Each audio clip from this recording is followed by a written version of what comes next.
لیکن وہ سب بھی اس طرح امیر گھرانوں کے بگڑے ہوئے لڑکے لڑکیاں تھے۔ اس کی فرینڈ لسٹ میں کوئی بھی مڈل کلاس لڑکا یا لڑکی ہونا تو دور کی بات، وہ اپنے سے کم سٹیٹس کے لوگوں سے بات تک کرنا گوارا نہیں کرتا تھا۔ پھر پتہ نہیں کیسے وہ مڈل کلاس زرشا رحمان کی طرف متوجہ ہو گیا، جو ایک بڑی سی چادر اوڑھا کرتی تھی، حالانکہ برقعے اور چادر والی لڑکیوں کو وہ حقارت سے دیکھتا تھا۔ ایک دن یونیورسٹی کے گارڈن میں وہ اپنے دوستوں کے ساتھ بیٹھا ہوا تھا، جب کچھ دور بیٹھی ایک لڑکی پر غیر ارادی طور پر اس کی نگاہ پڑی، جس کے کاندھوں سے چادر ڈھلکی ہوئی تھی اور بالوں کے آگے کی لٹیں آوارہ ہواؤں کی زد میں تھی۔ بڑی بڑی سیاہ آنکھیں، پرکشش سا معصومیت بھرا چہرہ، شارز آفندی یکٹک اسے دیکھے گیا۔ اس لڑکی تک بھی شاید اس کی نظروں کی تپش پہنچ گئی تھی۔ اس نے چونک کر شارز آفندی کی طرف دیکھا اور پھر اس کی خوبصورت آنکھوں میں ناگواری ابھری، جسے شارز آفندی نے اتنے فاصلے کے باوجود صاف طور پر محسوس کیا۔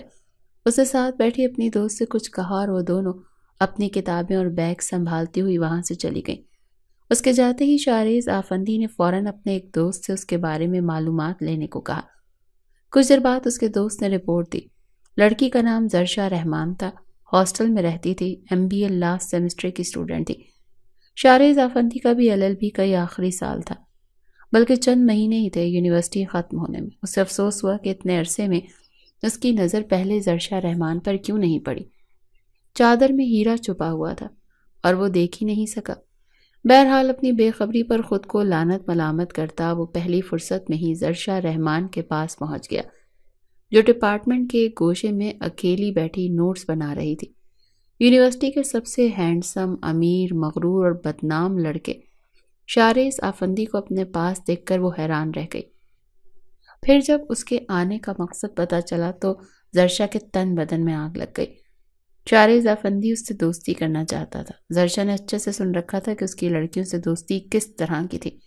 اپنے فلیٹ میں لے جا کر کسی ٹیشو پیپر کی طرح وہ انہیں استعمال کرتا تھا، اور اس سب میں ان لڑکیوں کو اپنی رضامندی شامل ہوتی تھی، جو کسی پکے ہوئے آم کی طرح شارز آفندی کی جھولی میں گرنے کو ہر وقت تیار رہتی تھی۔ وہ اسے انکار کر کے وہاں سے چلی گئی۔ شارز آفندی اس کے انکار پر حیران رہ گیا۔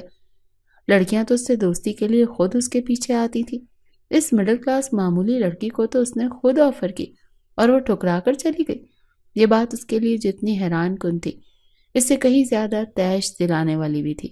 وہ اسے انکار کی سزا دینا چاہتا تھا، مگر اس کے دوست کاظم درانی نے اسے سمجھایا کہ مڈل کلاس لڑکیاں گرل فرینڈز بننے کو اتنی آسانی سے تیار نہیں ہوتی۔ ان کے ہاں لڑکوں سے دوستیاں کرنا معیوب بات سمجھی جاتی ہے، اسی لیے خود پر کنٹرول کرو۔ زرشا رحمان کو تھوڑا ٹائم دو، کوشش کرتے رہو، کچھ ٹائم بعد وہ ضرور پگھل جائے گی۔ پھر محبت کا جھانسا دے کر اپنا مطلب نکال لینا، کیونکہ ان مڈل کلاس لڑکیوں کو صرف دو ہی چیزوں سے قابو کیا جا سکتا ہے، وہ ہے محبت اور شادی۔ گرل فرینڈ بوائے فرینڈز کا تصور ان کی نظر میں گناہ ہے۔ کاظم درانی خاصی دیر اسے سمجھاتا رہا، اگرچہ اس کے مشورے پر عمل کرنے کے لیے صبر، انتظار اور برداشت کی ضرورت تھی، اور بدقسمتی سے یہ چیزیں شارز آفندی میں نہیں تھی۔ پھر بھی اس نے زرشا رحمان کے معاملے میں کچھ انتظار کرنے کا فیصلہ کیا۔ 2-3 دن وہ اسے صرف دیکھنے پر اکتفا کرتا رہا، اس کے پاس جا کر بات کرنے کی کوشش نہیں کی، لیکن ہر بار دیکھنے پر زرشا رحمان کی آنکھوں میں اسے اپنے لیے ناگواری دیکھ کر وہ بمشکل خود پر ضبط کرتا تھا۔ پھر ایک دن وہ اسے لائبریری میں نظر آئی، وہاں بیٹھی وہ کتاب پڑھ رہی تھی۔ شارز آفندی کے قدم اس کی طرف اٹھ گئے۔ زرشا رحمان جو انہماک سے کتاب پڑھ رہی تھی، آہٹ محسوس کر کے جو ہی سر اوپر اٹھایا تو شارز آفندی کو کھڑے پایا۔ معمول کے مطابق زرشا رحمان کی پیشانی پر بل پڑ گئے، اسے اگنور کر کے وہاں سے جانے لگی تھی، جب شارز آفندی نے اس کا راستہ روکا۔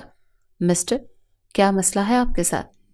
اگرچہ وہ جانتی تھی کہ اس کا مقصد، پھر بھی اس نے انتہائی ضبط سے پوچھا تھا۔ دوستی کرنا چاہتا ہوں تم سے، جواب میں شارز آفندی نے اطمینان سے کہا۔ اس کا میں آپ کو پہلے ہی جواب دے چکی ہوں، لیکن مجھے تم سے ہر حال میں دوستی کرنی ہے، شارز آفندی نے ضدی لہجے میں کہا۔ اپنی حد میں رہے مسٹر شارز آفندی، زرشا نے غصے سے کہا اور وہاں سے چلی گئی۔ شارز آفندی پرسوچ انداز میں کھڑا اسے جاتا دیکھتا رہا۔ وہ چاہتا تو 2 منٹ میں اپنی اس دوسری بار کی ریجیکشن کا بدلہ لے سکتا تھا، مگر اس نے اپنے غصے کو کنٹرول کر لیا تھا۔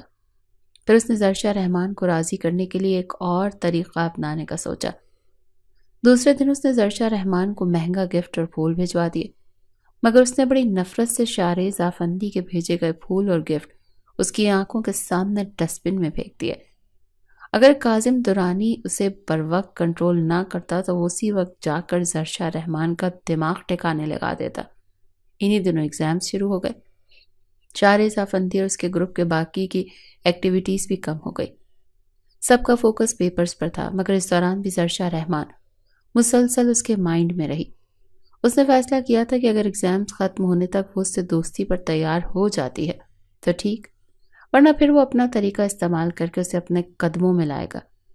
پہلے اور دوسرے پیپر میں وہ اسے نہیں دیکھ پایا تھا، کیونکہ جس دن LLB والوں کا پیپر ہوتا تھا MBA والوں کی چھٹی ہوتی تھی، اسی لیے وہ اسے دیکھ نہیں پاتا تھا۔ پھر ایک دن پیپر نہ ہونے کے باوجود محض زرشا رحمان کو دیکھنے کے لیے وہ یوں نہیں چلا آیا، کیونکہ اس دن اس کا پیپر تھا۔ اس کا اور زرشا رحمان کا ڈپارٹمنٹ قریب قریب ہی تھا، درمیان میں ایک کیفے تھا۔ باقی کیفے دور تھے، اسی لیے دونوں ڈپارٹمنٹس کے اسٹوڈنٹس اس کیفے پر ہی آتے تھے۔ پیپر کے بعد وہ اسے اسی کیفے پر نظر آئی، اس کے ساتھ اس کی ایک دوست بھی تھی۔ شارز آفندی کیفے کے کونے میں اپنے دوستوں کے ہمراہ بیٹھا ہوا تھا، اسی لیے زرشا رحمان کی اس پر نظر نہیں پڑی تھی۔ کھانے کے بعد جب وہ بل پے کرنے کے لیے کاؤنٹر پر گئی تو پتہ چلا کہ اس کا بل شارز آفندی پے کر چکا ہے۔ زرشا غصے سے پاگل ہو گئی۔ وہ امیر زادہ کون ہوتا تھا بھلا اس پر اپنے چند ٹکوں کا احسان تھوپنے والا؟ اس نے پرس سے پیسے نکالے اور جا کر شارز آفندی کے منہ پر دے مارے اور ساتھ ہی اسے بے نقط سنائی۔ شارز آفندی بھی اپنا ضبط کھو بیٹھا اور دونوں کے درمیان خاصی تلخ کلامی ہوئی۔ معاملہ بڑھتا دیکھ شارز کی دوسروں نے بمشکل اس کو ٹھنڈا کیا۔ زرشا کو اس کی دوست سائقہ وہاں سے لے کر گئی۔ شارز آفندی غصے سے پاگل ہو رہا تھا۔ اس کا بس نہیں چل رہا تھا کہ وہ زرشا رحمان کو تنکا تنکا کر کے بکھیر دے۔ کاظم درانی سمجھا بجھا کر زبردستی اسے اپنے ساتھ لے گیا تھا۔ مجھے اس 2 ٹکے کی مڈل کلاس لڑکی کو سبق سکھانا ہے، اس نے میری توہین کی ہے۔ وہ بار بار ایک ہی بات دہرا رہا تھا۔ کاظم درانی نے کہا کہ اگر تم اس کو سبق سکھانا چاہتے ہو تو اس کے لیے جوش سے نہیں ہوش سے کام لو۔ اس نے 4 لوگوں کے سامنے تمہاری توہین کی ہے، مگر تم کچھ ایسا کرو کہ اس کی توہین پوری یونیورسٹی کے سامنے ہو۔ پھر اس نے شارز آفندی کو ایک ایسا مشورہ دیا جسے سن کر اس کی آنکھیں چمک اٹھیں۔ زرشا رحمان، جس عزت کا تمہیں بڑا غرور ہے نا، اب جب اسی کی دھجیاں پوری یونیورسٹی کے سامنے اڑیں گی تو پھر تمہیں پتا چلے گا کہ شارز آفندی کو انکار کرنا کتنا مہنگا پڑتا ہے۔ اس کے ارادے بڑے خوفناک تھے۔ اگلے 2 دن تک وہ اسی کام میں مصروف رہا، اسی لیے یونیورسٹی نہیں گیا۔ زرشا لاسٹ پیپر دے کر نکلی تو اسے سائقہ کہیں نظر نہ آئی۔ وہ اسے ڈھونڈنے لگی کیونکہ آج لاسٹ پیپر کے بعد کل اسے ہاسٹل چھوڑ کر واپس اسلام آباد جانا تھا، اور پھر نہ جانے کب ٹرانسفر کے لیے چکر لگتا اور پتہ نہیں ملاقات بھی ہو پاتی یا نہیں۔ اسی لیے وہ ہر صورت اس سے مل کر جانا چاہتی تھی، کیونکہ ان 2 سالوں میں ایک سائقہ ہی تو تھی جس سے اس کی دوستی ہو سکی تھی، ورنہ تو اس کی ریزرو اور خاموش نیچر کی وجہ سے کلاس کی لڑکیاں اس سے زیادہ کھلتی ملتی نہیں تھی۔ سائقہ کو ڈھونڈنے میں تو اسی وقت سائقہ کی کال آنے لگی۔ زرشا نے اس سے پوچھا کہ تم کہاں ہو یار، میں کب سے تمہیں ڈھونڈ رہی ہوں۔ جواب میں سائقہ نے اسے یونیورسٹی کے ایک ویران گوشے کی طرف آنے کو کہا۔ زرشا نے حیرانی سے پوچھا، تم وہاں کیا کر رہی ہو؟ جواب میں اس نے کہا، تم جلدی آؤ۔ اس کی آواز سے لگ رہا تھا جیسے وہ کسی پرابلم میں ہو۔ زرشا نے فوراً موبائل بند کیا اور تیز قدموں سے اس کی طرف بڑھ گئی جہاں سائقہ نے اسے آنے کو کہا تھا۔ یہ جگہ ڈپارٹمنٹ کے بالکل بیک سائڈ پر تھی، جس کی ایک سائڈ پر گھنے درخت تھے جب دوسری طرف بلند و بالا بلڈنگ کی دیوار تھے۔ ایک کپل کے لیے ملاقات کے لیے بہت اچھی جگہ تھی۔ کئی کپلز یہاں ملا کرتے تھے، مگر پھر وائس چانسلر کی طرف سے سختی سے آرڈر ملا کہ ایسی جگہوں پر اگر کسی لڑکے یا لڑکی کو دیکھا جائے تو فوراً رپورٹ کی جائے۔ ہر ڈپارٹمنٹ کے ایک پروفیسر کی یہ ذمہ داری سونپی گئی تھی۔ ان کے ڈپارٹمنٹ میں پروفیسر جبار کی یہ ڈیوٹی تھی۔ وہ اکثر اوقات ایسے خفیہ گوشوں پر چھاپے مارتے رہتے تھے۔ زرشا سوچے سمجھے بغیر اس طرف بڑھ گئی۔ ویسے بھی وہاں وہ سائقہ کے بلانے پر ہی تو جا رہی تھی، کسی لڑکے سے ملنے نہیں، اسی لیے بلا خوف وہاں پہنچ گئی۔ مگر سائقہ کی وہاں نہ دیکھ کر حیرانی اور پریشانی مزید بڑھ گئی۔ وہ وہیں کھڑے سائقہ کا نمبر ملانے لگی۔ اچانک اسے اپنے پیچھے آہٹ سی محسوس ہوئی۔ اس سے پہلے کہ وہ مڑتی، کسی نے نہایت ہی تیزی سے عقب سے اس کے منہ پر ہاتھ جما کر اسے پیچھے کی طرف کھینچ لیا۔ وہ خوف اور صدمے اور غصے سے تڑپ اٹھی۔ وہ جو بھی تھا، اس کی گرفت زرشا کے منہ پر اتنی سخت تھی کہ وہ سانس بھی مشکل لے پا رہی تھی۔ اپنا مضبوط بازو اس نے زرشا کی کمر کے گرد اتنی سختی سے لپیٹ کر خود میں بھینچ رکھا تھا کہ پوری جان سے کوشش کرنے کے باوجود وہ اپنے نازک ہاتھوں سے اس شخص کا ہاتھ اپنے منہ سے ہٹا نہیں پا رہی تھی۔ اس شخص کی سانسیں زرشا کو اپنی گردن پر کسی آگ کی طرح محسوس ہو رہی تھی۔ وہ اپنے دانتوں سے زرشا کی چادر کو اس کی گردن سے ہٹا کر کاندھوں سے گرا چکا تھا۔ زرشا غوں غاں کی آوازیں نکالتے بری طرح سے مچل رہی تھی۔ یہ صورتحال تو قیامت خیز تھی ہی، مزید جان تو خود کو کسی نامحرم کے اتنے قریب اس کی وحشی گرفت میں پا کر نکلی جا رہی تھی۔ نہ جانے وہ شخص کیا کرنا چاہ رہا تھا، زرشا کو کچھ سمجھ نہیں آ رہی تھی۔ اس کے حواس بری طرح منتشر ہو رہے تھے۔ اچانک وہاں ایک بھاری آواز کے ساتھ کئی قدموں کی چاپیں سنائی دی تو اس شخص نے زرشا کو اپنی گرفت سے آزاد کر دیا۔ وہ تڑپ کر اس سے دور ہوئی اور اپنے بکھرے اعصاب اور گرتی ہوئی چادر کو سنبھالے اس نے پلٹ کر اس شخص کا چہرہ دیکھا تو ساکت رہ گئی۔ اس کا کلاس فیلو فہد کھلے گریبان کے ساتھ کھڑا تھا۔ تم دونوں یہاں پر کیا کر رہے ہو؟ اس کے سکتے کو پروفیسر جبار کی بھاری آواز اور درست آواز نے توڑا تھا۔ کئی اسٹوڈنٹ وہاں پر موجود تھے۔ زرشا کے قدموں تلے سے زمین نکل گئی۔ پروفیسر جبار اور دوسرے لوگ جن نگاہوں سے اس کی طرف دیکھ رہے تھے وہ زمین میں گڑ گئی تھی۔ اس نے فق چہرے کے ساتھ پروفیسر جبار کو یقین دلانے کی کوشش کی کہ انہیں غلط فہمی ہوئی ہے، مگر فہد نے جو کچھ سب کے سامنے پروفیسر جبار سے کہا اسے سن کر زرشا رحمان کے سر پر آسمان گر پڑا۔ زرشا رحمان میری گرل فرینڈ ہے۔ ہم یہاں پر ملاقات کے لیے آئے تھے اور پھر تنہائی میں تھوڑا سا بہک گئے تھے۔ ہم سے غلطی ہو گئی، ہمیں معاف کر دیں۔ زرشا پھٹی پھٹی نگاہوں سے فہد کی طرف دیکھ رہی تھی۔ تم جھوٹ کیوں بول رہے ہو؟ میرا تم سے کوئی تعلق واسطہ نہیں ہے، نہ میں تم سے ملنے آئی ہوں، اس نے صدمے سے چلا کر اور غصے سے چلا کر کہا، مگر جواباً وہ ڈھٹائی سے مزید بکواس کرنے لگا۔ اب مکرنے کا فائدہ نہیں زرشا، بہتر ہوگا میری طرح تم بھی معافی مانگ لو سر سے۔ فہد کے جھوٹ پر اس کا دل چاہا کہ وہ ذلیل انسان کا گلا دبا دے۔ اس نے رو رو کر صفائی دینے کی بہت کوشش کی مگر پروفیسر نہ مانا۔ ان دونوں کا حلیہ بھی اس چیز کی نشاندہی کر رہا تھا کہ وہ دونوں یہاں کیا کر رہے تھے۔ پروفیسر جبار ان دونوں کو وائس چانسلر کے پاس لے گیا۔ وائس چانسلر نے دونوں کی انسلٹ کرتے ہوئے آئندہ کے لیے یونیورسٹی میں قدم نہ رکھنے کا حکم دیا۔ دکھ، صدمے اور ذلت کے احساس سے سفید پڑتے چہرے اور کانپتے ہوئے جسم کے ساتھ جب وہ وائس چانسلر کے آفس سے باہر آئی تو اس کا تماشا دیکھنے والا طلبہ کا ایک ہجوم تھا۔ تمسخرانہ نگاہیں، کئی طرح کی حقارت بھرے جملے، ہنسی۔ زرشا کا دل کر رہا تھا زمین پھٹے اور وہ اس میں جا سمائے۔ بہتی آنکھوں اور جھکتے سر کے ساتھ بمشکل قدم اٹھاتے اس ہجوم کے سامنے سے جلد از جلد وہ گزر جانا چاہتی تھی، جب اچانک شارز آفندی اس کے سامنے آ گیا۔ کیوں زرشا رحمان، کیسا محسوس ہو رہا ہے؟ بڑی نیک شریف بنی پھرتی تھی، پل میں ساری نیک نامی مٹی میں مل گئی۔ اس کی سانپ کی طرح پھنکارتی سرد آواز میں کہے گئے فقرے اور چہرے کے تاثرات سے زرشا رحمان کو جھٹکا لگا۔ لمحے کے 1000ویں حصے میں اسے اس سارے گیم کی وجہ سمجھ آ گئی۔ اس کے ساتھ یہ سب کچھ شارز آفندی نے کروایا تھا۔ صدمے سے نڈھال اس کے مردہ وجود نے غصے کی آگ میں دہک اٹھتے ہی اچانک جیسے جان آ گئی۔ اگر وہ یوں ہی خاموشی سے چلی جاتی تو اس کے کردار کا غلط تاثر ہمیشہ کے لیے یہاں رہ جاتا۔ تو یہ سارا کیا دھرا تمہارا ہے؟ غصے سے مٹھیاں بھیجتے ہوئے اس نے شارز آفندی کو نفرت بھری نگاہوں سے دیکھتے ہوئے کہا، تو جواب میں کاندھے اچکائے ہوئے وہ مسکرایا تھا۔ زرشا چند پل کے لیے اسے خون آشام نگاہوں سے دیکھتی رہی اور پھر اپنے جسم کی تمام انرجی بروئے کار لاتے ہوئے شارز آفندی کے منہ پر ایک تماچا دے مارا۔ صرف اسی پر بس نہیں کیا بلکہ اس پر تھوک بھی دیا، جو چہرے پر تو نہیں مگر کپڑوں پر ضرور گیا۔ آس پاس کے تمام اسٹوڈنٹس ہکا بکا رہ گئے۔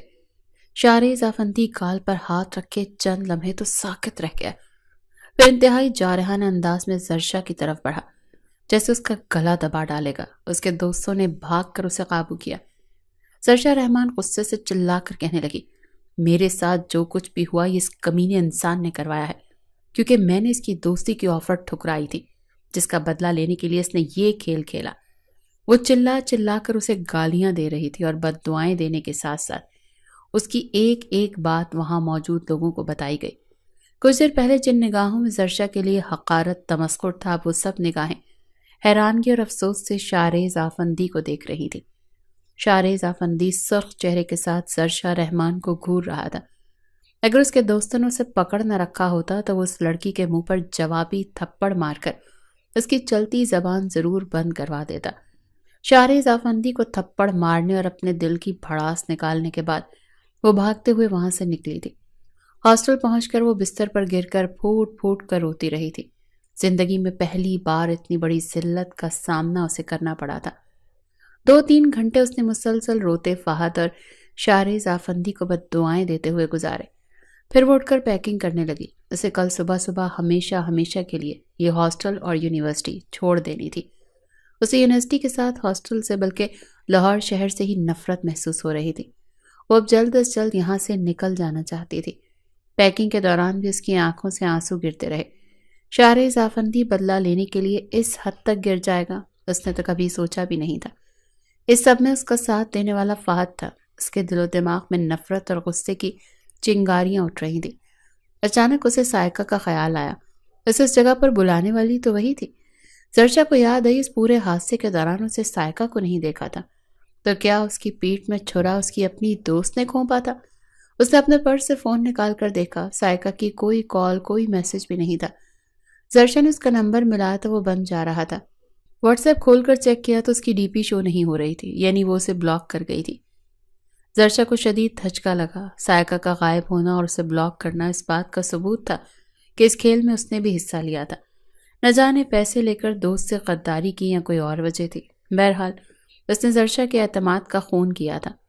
وہ گمسم بیٹھی سائقہ کے دھوکے کا ماتم کر رہی تھی جب اس کے موبائل پر ایک انجان نمبر سے کال آئی تھی۔ نہ جانے کون تھا۔ اس نے اپنی شناخت ظاہر کیے بنا زرشا سے کہا وہ جلد از جلد ہاسٹل سے نکل کر اپنے گھر چلی جائے۔ شارز آفندی اس کے اغوا کا پلان بنا چکا ہے۔ اس کے آدمی کل ہاسٹل کے باہر چھپ کر بیٹھیں گے۔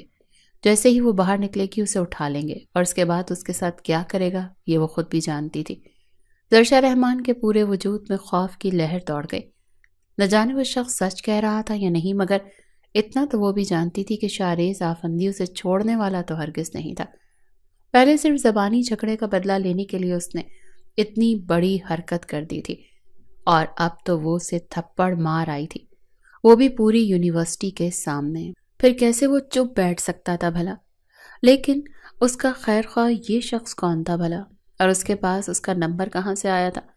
اور وہ کیوں اس کی مدد کرنا چاہتا تھا؟ اور شارز آفندی کے اس پلان کا اسے کیسے پتا چلا؟ کہیں وہ اس کا ہی آدمی تو نہیں تھا جو اسے دھوکے سے ہاسٹل سے باہر لانا چاہتا تھا؟ اس خیال نے اسے ڈرا دیا، کیونکہ ایک بار دھوکہ کھا چکی تھی، وہ بھی اپنی بیسٹ فرینڈ کے ہاتھوں۔ اب کیسے کسی انجان شخص پر بھروسہ کر لیتی؟ اس کے سوالوں اور خدشات کے جواب میں اس شخص نے کہا میں آپ کی اس لیے مدد کرنا چاہتا ہوں کیونکہ میری بھی بہنیں ہیں۔ کسی اور کی بہن بیٹی کے ساتھ غلط ہونے جا رہا ہو اور میں جانتے ہوئے بھی مدد نہ کروں، مجھ میں اتنی بے حسی نہیں ہے۔ شارز آفندی کے کرتوتوں سے میں اچھی طرح واقف ہوں۔ لڑکیوں کو ٹیشو پیپر کی طرح استعمال کر کے پھینک دیتا ہے۔ رہی بات نمبر کی کہ کہاں سے آیا اور شارز آفندی کے پلان کا مجھے کیسے پتا چلا، تو اس بات کو جانے دیں۔ میں معذرت خواہ ہوں کہ سیکیورٹی خدشات کی وجہ سے اپنی شناخت ظاہر نہیں کر سکتا، کیونکہ شارز آفندی اثر و رسوخ رکھنے والا ایک خطرناک بندہ ہے، جبکہ میں مڈل کلاس ہوں۔ بہرحال میرا فرض تھا آپ کو خطرے سے آگاہ کرنا۔ اگر بھائی سمجھ کر اعتبار کر لیں تو پلیز کل صبح ہونے سے پہلے ہاسٹل چھوڑ دیں، کیونکہ کل ہاسٹل کے باہر آپ کی نگرانی ہوگی۔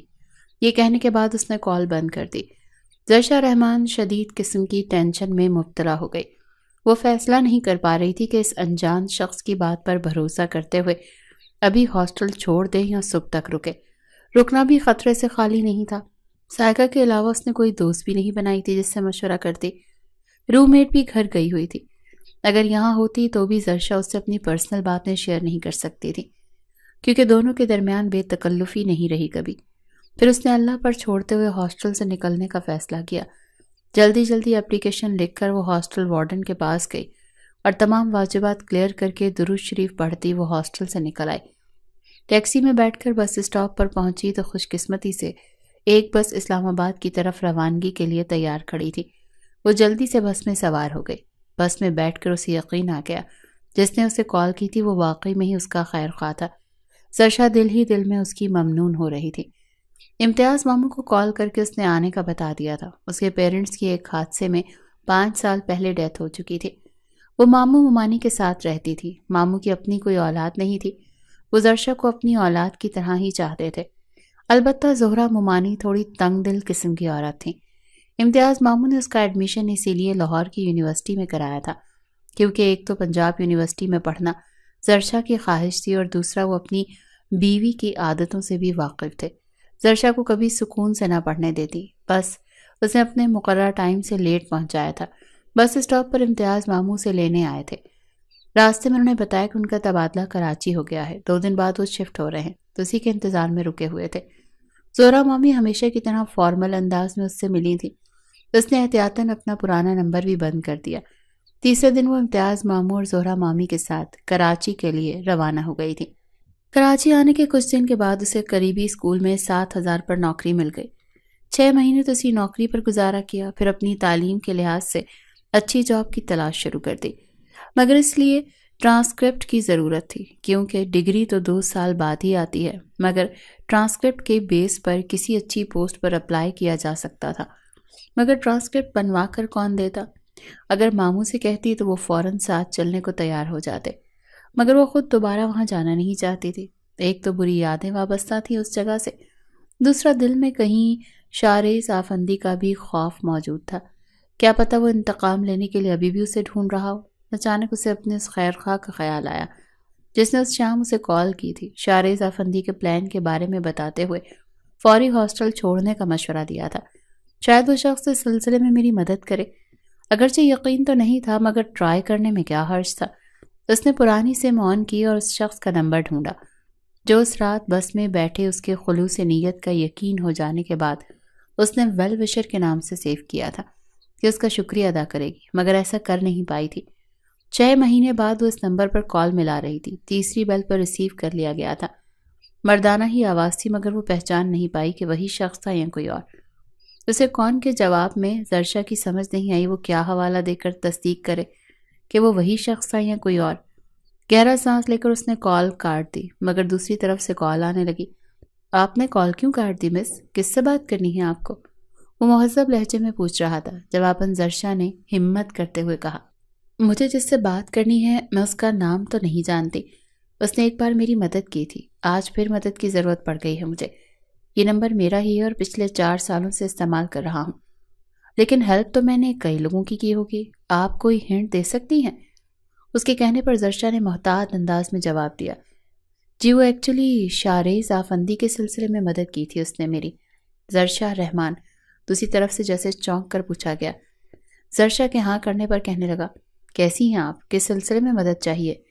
جواباً زرشا نے ٹرانسکرپٹ کے لیے کہا تو کچھ دیر وہ خاموش رہا اور پھر کہنے لگا، ٹھیک ہے میں کوشش کرتا ہوں، اور ہاں شارز آفندی کی طرف سے غافل مت رہیے گا، مجھے پچھلے مہینے پتہ چلا کہ وہ ابھی بھی آپ کی تلاش میں ہے، انتقام کی آگ میں جل رہا ہے کیونکہ اس روز آپ کے تھپڑ مارنے اور اس کی اصلیت بتانے پر اس کا امیج یونیورسٹی میں بہت خراب ہوا تھا۔ بات وائس چانسلر تک پہنچ گئی تھی۔ انہوں نے انویسٹیگیٹ کیا تو پتہ چلا کہ پروفیسر جبار کو بھی اس نے رشوت دی تھی۔ شارز آفندی کی تو جو بے عزتی ہوئی وہ ہوئی، پروفیسر جبار بھی 3 مہینے معطل رہے ہیں اور اپنا یہ نمبر بھی بند رکھیں کیونکہ شارز آفندی کے پاس شاید ہو اس کے ذریعے وہ آپ تک پہنچ سکتا ہے۔ آپ کے بروقت ہاسٹل سے نکل جانے کی خبر نے اسے مشتعل کر دیا تھا۔ یہ بھی سننے میں آیا تھا کہ میں نے وہ آپ کو اسلام آباد میں بھی ڈھونڈ رہا تھا اور آپ بھی وہ وہیں ڈھونڈ رہا ہوگا۔ اس شخص کے انکشافات نے زرشا کے دل میں ایک مرتبہ پھر شارز آفندی کو لے کر خوف پیدا کر دیا۔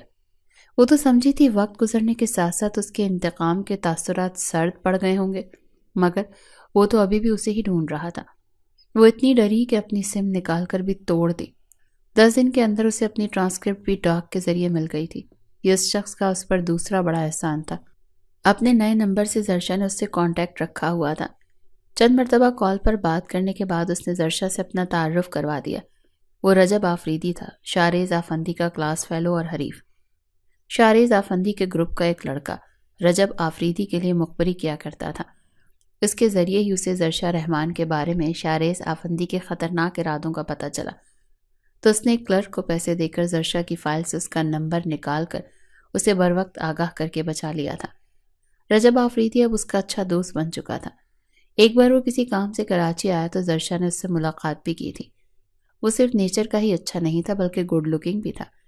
کچھ عرصے سے وہ انگلینڈ گیا ہوا تھا ایک کورس کے سلسلے میں۔ اس نے کھل کر تو نہیں مگر اشاروں کنایوں میں زرشا کو باور کرا دیا تھا کہ وہ اس کے لیے فیلنگز رکھتا ہے۔ زرشا نے سوچ رکھا تھا جب بھی وہ اسے شادی کا کہے گا وہ پرپوزل ایکسیپٹ کر لے گی۔ ٹرانسکرپٹ مل جانے کے بعد اس نے کئی جگہ اپلائی کیا اور پھر جب مراد بادشاہ انڈسٹریز میں انٹرویو کے لیے بلایا گیا تو 1 سال بعد شارز آفندی کو وہاں دیکھ کر وہ ڈر گئی اور وہاں سے بھاگنا چاہا تھا، مگر شارز آفندی نے اس کی یہ کوشش ناکام بنا دی۔ دروازہ لاک کرنے کے بعد جب وہ خطرناک تیوروں سمیت اس کے قریب آیا تو زرشا خوف سے بے ہوش ہو گئی۔ جب ہوش آیا تو اس نے اپنے آپ کو کسی اجنبی کمرے میں بیڈ پر لیٹے پایا۔ گھبرا کر وہ فوراً اٹھی تھی پر صوفے پر بیٹھے شارز آفندی پر نگاہ پڑی تو سہم گئی۔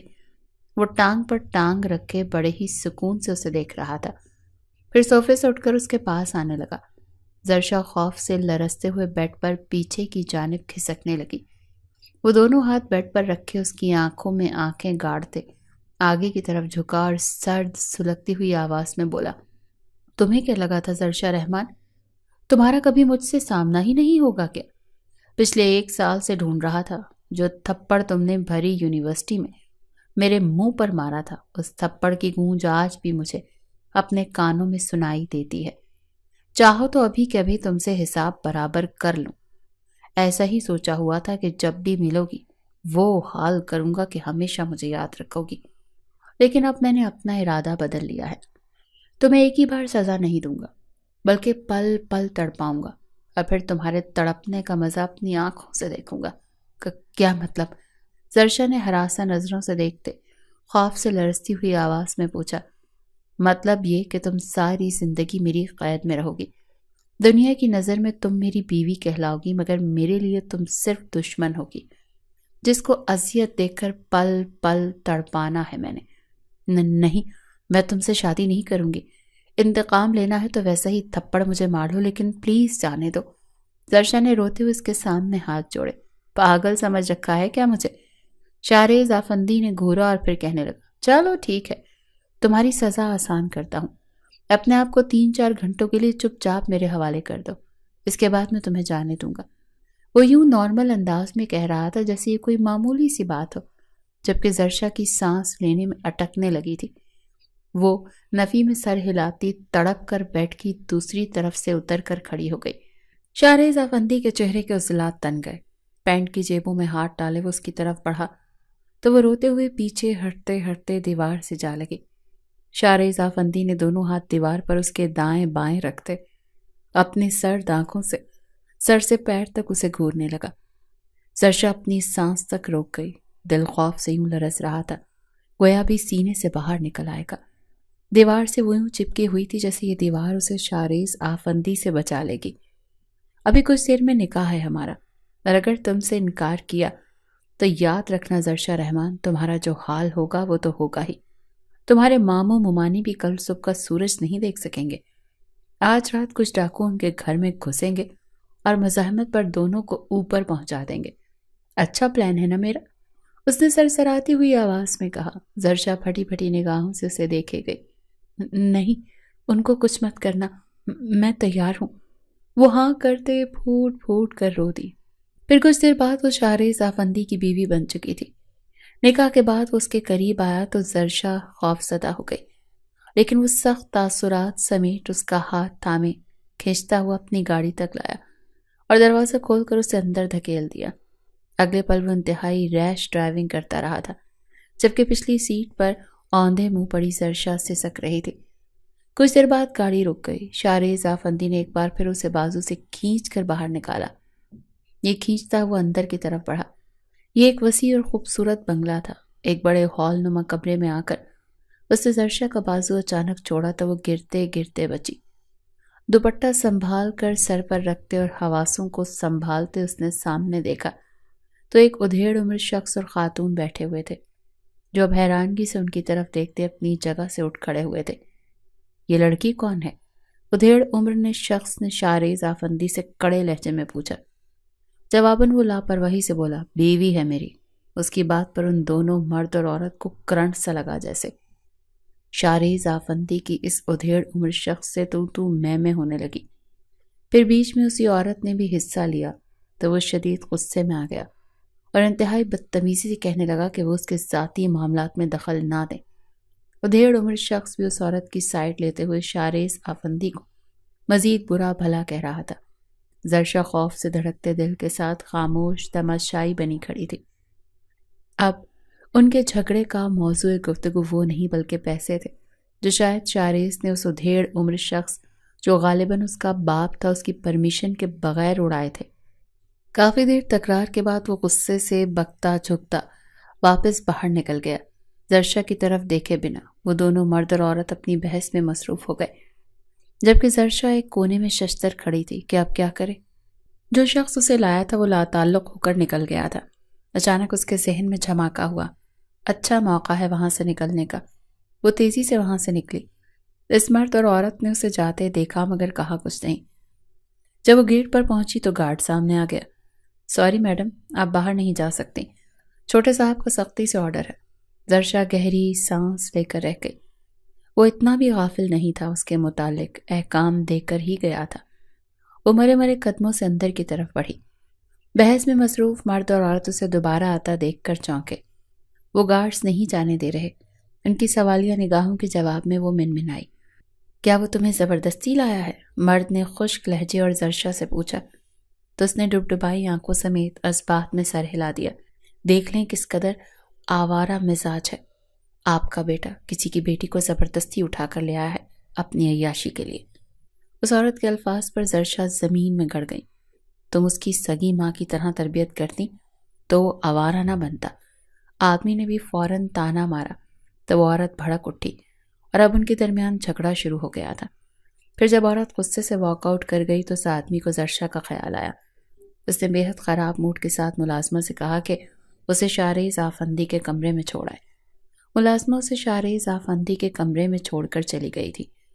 وہ صوفے پر نڈھال انداز میں بیٹھی اپنے موجودہ حالات کے بارے میں سوچنے لگی۔ انٹرویو کے لیے وہ صبح 9:30 بجے گھر سے نکلی تھی اور اب شام ہو رہی تھی۔ اب تک گھر نہ پہنچنے پر امتیاز ماموں لازمی پریشان ہو رہے ہوں گے۔ موبائل بھی پاس نہیں تھا جو ان سے رابطہ کرتی۔ پرس اور موبائل یقیناً شارز آفندی کی کسٹڈی میں ہی ہوگا۔ اس نے ہاتھوں میں اپنا معاف ہوتا سر تھام لیا۔ اسے کچھ سمجھ نہیں آ رہا تھا کہ کیا کرے۔ نہ جانے شارز آفندی اب اس کے ساتھ کیا کرنے والا تھا۔ یہ سوچ سوچ کر ہی ہول اٹھ رہے تھے۔ نہ جانے کتنی دیر وہ ایک ہی پوزیشن میں بیٹھی اپنے حق میں بہتری کی دعا مانگتی رہی۔ پھر تھک ہار کر اس نے صوفے کی پشت سے ٹیک لگا لی اور کب نیند نے آنکھ گھیرا اسے پتہ ہی نہیں چلا۔ پھر آنکھ کمرے میں اٹھا پٹخ کی آواز کھلی۔ پھر وہ ہڑبڑا کر اٹھی اور شارز آفندی کو سامنے دیکھ کر ایک بار پھر سہم سی گئی۔ تم نے کیا بکواس کی ہے ڈیڈ سے کہ میں نے تم سے زبردستی نکاح کیا ہے اور تمہیں زبردستی لایا ہوں؟ اس کے سر پر کھڑا غرایا تو وہ خوف کے مارے اپنی آنکھیں بند کر گئی۔ شارز آفندی نے تل ملا کر اس کے جبڑوں سے دبوچا تو اس کی آنکھوں سے آنسو گرنے لگے۔ وہ کچھ بول ہی نہیں پائی۔ میں تمہارا وہ حشر کروں گا کہ تم میرے قدموں میں گر کر معافیا مانگو گی، اس نے سخت لہجے میں دھمکایا تو وہ لرزنے لگی۔ وہ کچھ پل اسے غصے سے گھورتا رہا اور پھر بڑبڑاتا ہوا واش روم کی طرف بڑھ گیا۔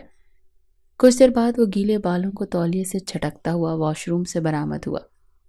اس کا کثرتی بدن شرٹ لیس تھا، مضبوط مسلز، وسیع جسامت۔ وہ آئینے کے سامنے کھڑا اپنے بالوں میں برش کر رہا تھا اور ساتھ ہی کنکھیوں سے صوفے پر سہمی بیٹھی زرشا رحمان کو دیکھنے لگا۔ اس لڑکی کے لیے اس کے دل میں شدید غصہ تھا۔ اس نے سوچا تھا وہ جب بھی اسے ملے گی وہ اس کا حشر بگاڑ دے گا، اس کی عزت کی دھجیاں اڑا دے گا، اسے جان سے مار دے گا۔ اب وہ پچھلے 6 گھنٹوں سے اس کی دسترس میں تھی۔ حیرت انگیز طور پر اسے ڈرانے اور آنکھیں دکھانے کے وہ اس کے ساتھ کچھ بھی غلط نہیں کر پایا تھا، بلکہ اس سے نکاح کر بیٹھا تھا جس کے بارے میں اس نے کبھی سوچا بھی نہیں تھا۔ اگرچہ دل میں غصہ تھا مگر وہ مشتعل اور جنونی فیلنگز نہیں تھی۔ جن کے زیر اثر وہ اس کے ساتھ کچھ غلط کرتا۔ سینے میں جلتی انتقام کی آگ بھی اس کے مل جانے کے بعد کچھ ٹھنڈی پڑتی محسوس ہو رہی تھی۔ وہ اپنی کیفیات پر خود ہی حیران تھا۔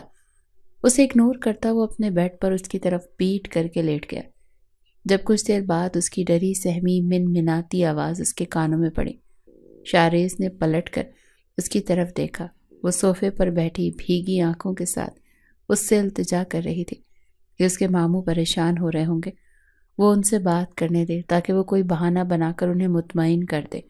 ایک لمحے کو اس کا دل کیا وہ اس کی بات مان لے، مگر اگلے ہی لمحے وہ خود پر سختی کا خول چڑھائے۔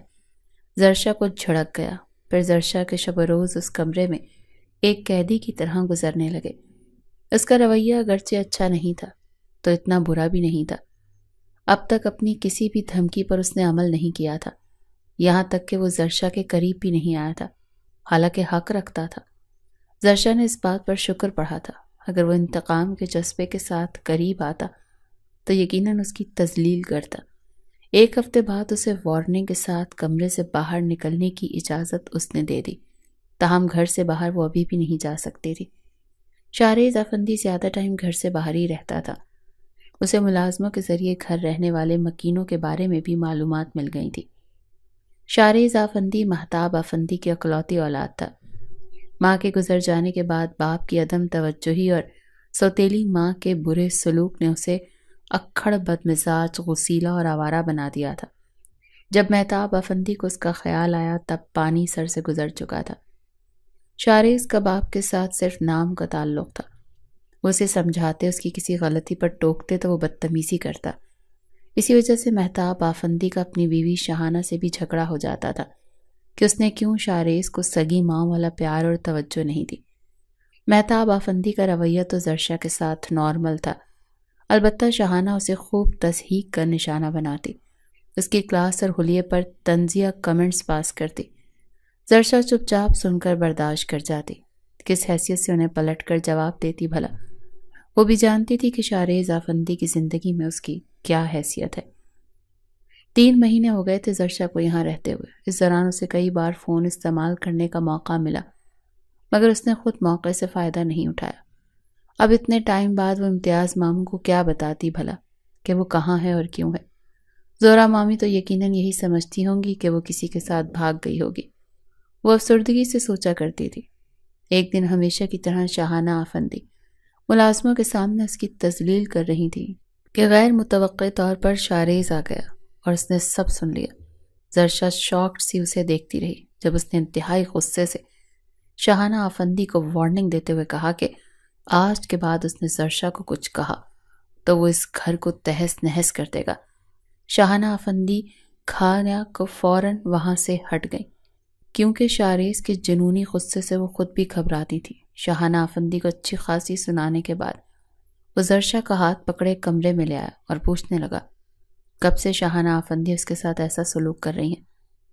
زرشا نے جب ڈرتے ڈرتے کہا 3 مہینے سے، تو وہ سخت غصے میں آ گیا اور بری طرح ڈانٹنے لگا کہ اسے کیوں نہیں بتایا، اتنا عرصہ برداشت کیوں کرتی رہی؟ جواباً وہ چپ رہی۔ کیا کہتی ہیں کہ شاہریز افندی تم نے ایسا حق دیا ہی کب؟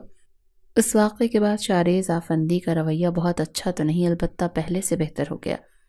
وہ پہلے کی نسبت زیادہ ٹائم گھر پر گزارنے لگا، زرشا سے اپنے ذاتی کام کرواتا جن کو کر کے نہ جانے کیوں زرشا کو اچھا لگنے لگا تھا۔ اس کے دل میں شاہریز افندی کے لیے نیگیٹو فیلنگز آہستہ آہستہ ختم ہو رہی تھیں۔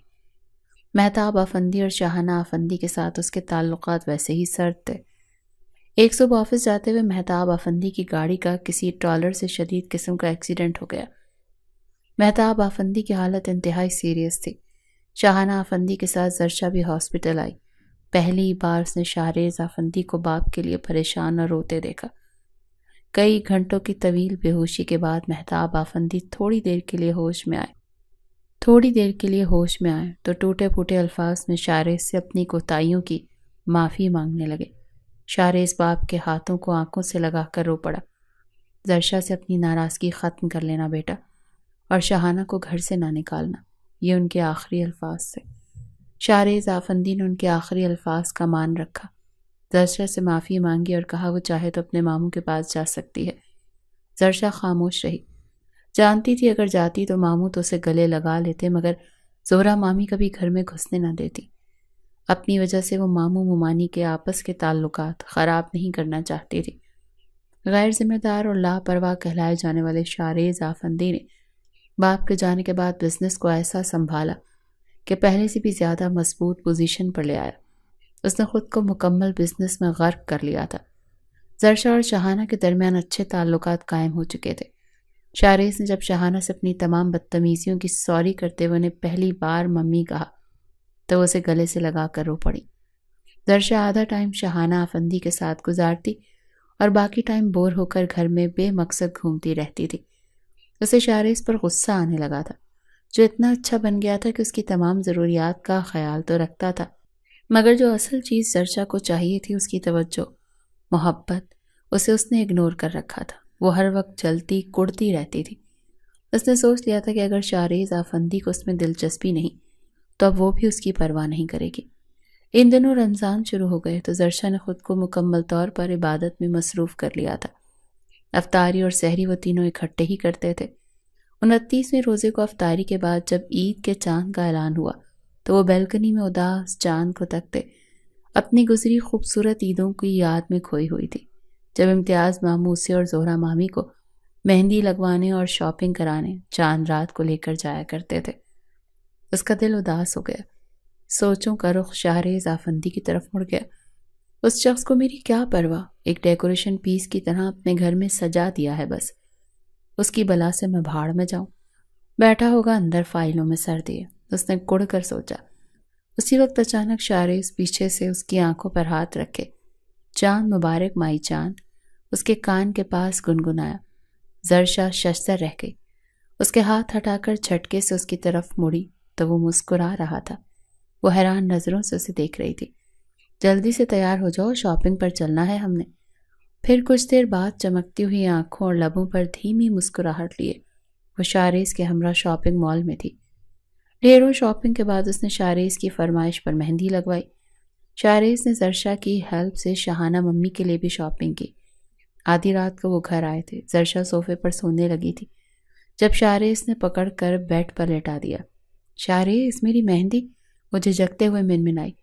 نہیں خراب ہوتی، شاریز نے اس کے اوپر کمبل ڈالتے ہوئے کہا۔ وہ خود بھی اس کے ساتھ لیٹ گیا تھا۔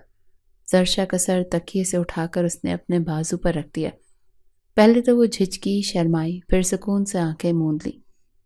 ویسے مجھے ایک بات کا افسوس ہو رہا ہے، شاریز کی آواز پر اس کی آنکھیں پٹ سے کھلی۔ تمہیں مہندی لگوا کر میں نے اپنے حق میں برا کر دیا۔ وہ کیسے؟ زرشا نے سوالیہ نگاہوں سے دیکھا۔ وہ ایسے کہ اب رومانس نہیں کر سکتا، وہ مسکرایا۔ زرشا جھینپ کر چہرہ دوسری طرف کر گئی۔ دوسرے دن عید تھی۔ شاریز نے اسے امتیاز ماموں کی شکل میں سرپرائز دیا۔ وہ اور زہرا ممانی دونوں آئے تھے۔ نہ جانے شاریز نے انہیں کیا کہا تھا، وہ اس سے یوں خوش دلی سے مل رہے تھے جیسے کچھ ہوا ہی نہیں۔ زرشا نے ممنون نگاہوں سے شاریز کی طرف دیکھا تو وہ مسکرا دیا۔